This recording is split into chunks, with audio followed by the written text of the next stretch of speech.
that is most appealing to most voice actors. I mean, that's why people want to do it so much. It's like, you don't have to have some kind of perfect Hollywood looks or, you know, be a certain height or whatever. And it's so comfortable. You know, I don't have to get dressed up to go and do that, or wear heels, or have my hair and makeup done, you know. Well, I have to have my hair and makeup done. I don't know what you're talking about. Anyway, I mean, and the worst part of it, I don't know. Is there a worst part of it? I love it. When they don't call. Okay, yes. When they're like, if you don't get the job, that would be the same with any acting. So I don't know. I just love it. Pretty good. Yeah. I'd have to agree. Yeah, that's pretty succinct. Seriously, I'm not trying to get out of answering a question or anything like that, but I think that's true. That is why we do it. You know, because you know, if you're an actor, you have a sense of play, and you have a sense of you know, exploration, and you really get to do that. You really get to do that. Worst thing is when someone tries to make it more complicated than it is. And when I say that, I mean just like within direction of a project, somebody's got something in their voice and they hear it some certain way and they just can't not hear it that way. Inflexibility within direction in the booth. It causes tension when one guy isn't happy and 7 other people are, and the one guy still has to go, no, it's not like that. It's just like, wow, really? You're glued that much you're bonded that much with that choice? Like, you're not allowing me to make a choice as an actor? Like, I have to follow you? I don't know. That's a tough thing to do. And that's when you have to be professional. Take it in stride. Just do what you're there to do. My favorite perk is just doing what I love for a living. I've wanted to do it since I was a kid, and now, after many years of struggle and everything, I can say that, I'm a working actor, and it feels awesome. But, you know, you gotta have a thick skin, you gotta stay persistent, and you just gotta believe deep down in your soul that you're meant to do it. And I feel this is my calling. I want a voice for animated projects and games and all that, and I get to work with the most awesome people in the industry. They're all awesome people. They're all super talented, and I'm really honored to be amongst them. So that is the hugest perk for me personally.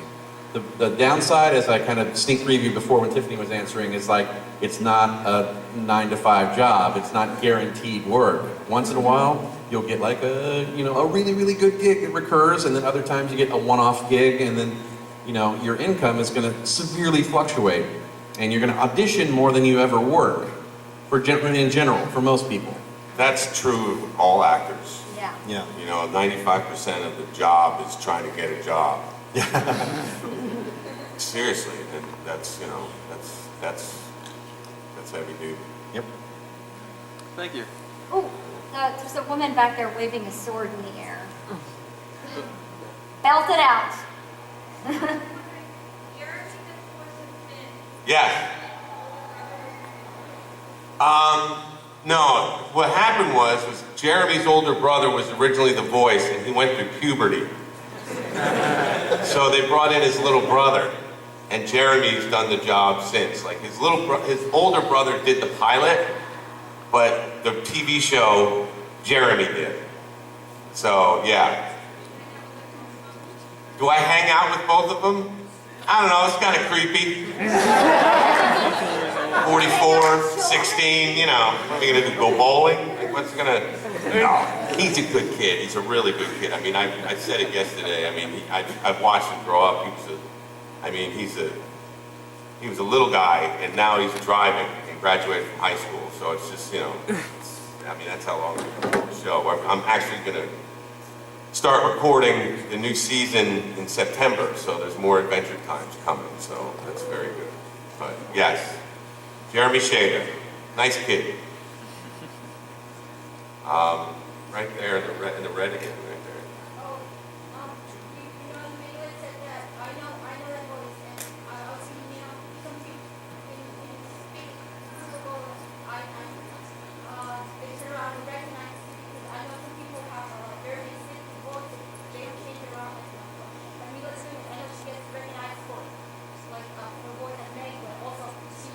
Yeah, yeah. If people hear her, you're like, oh, that's Meg. She has a very distinct voice. Does that happen with you guys? Do you guys ever get recognized? Just talking? No, not necessarily. I have had some friends that do have like a very, very distinctive voice that have gotten recognized in certain situations. I mean, outside of the convention. I don't actually. At Half Price Books one time, a few months ago, yeah. I was standing in the line to check out, and somebody behind me said, "Are you Tiffany Grant?" And I think, oh, maybe it's someone I went to high school with or something. And I turn around, and it's some people I don't know. And I said, "Oh, yeah, I'm Tiffany Grant." And he said that he recognized my voice. He heard me. I was talking to my husband, who was over hiding in the corner and not like acknowledging, his existence. Anyway, yeah, way to go, Matt. Thanks. If I'm at a bar and I've had a couple of pops, sometimes maybe people will be like, "Dude, you sound like Bender." Well, what's it to you, jerk?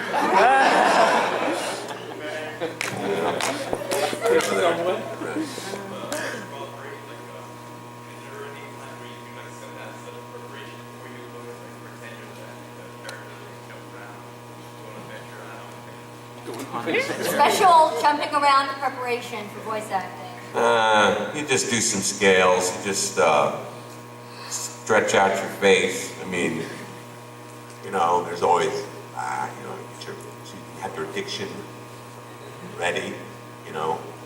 Tongue exercises. There are tongue exercises. You rapidly,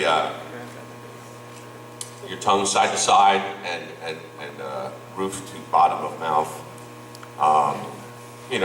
Sing some scales, do some breathing exercises. Sure, there's all kinds of ways to warm up, and it all depends on the actor and their preparation. I mean, some people, they'll have a cigarette and, a cup of coffee and go into the booth. All right, I'm ready. Let's do this. It all depends on who's doing what and what the character needs. Yeah, that's a big point. If it's something that's going to be produced Yeah. to your own voice, You're all right. much more But without this if something, you know you're going to be screaming and yelling, then you want to be ready. Superman shirt right there. What's up, Clark?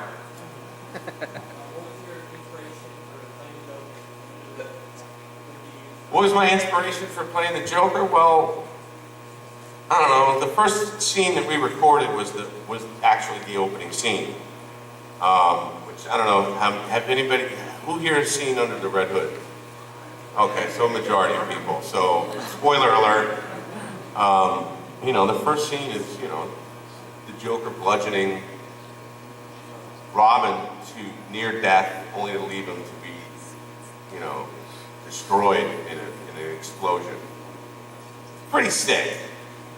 It wasn't some, cartoony Joker, like, it's nothing like that. So I just really approached it as just a really deep and dark and just maniacal psychopath with bloodlust, and just went from there. And the laugh was, I mean, it was a trip. It was, I don't remember what it really sounded like either. Just did it. It's like, okay, done. Some things you get to become more familiar with. People are like, oh, do the Joker laugh. It's like, I can't. I don't remember.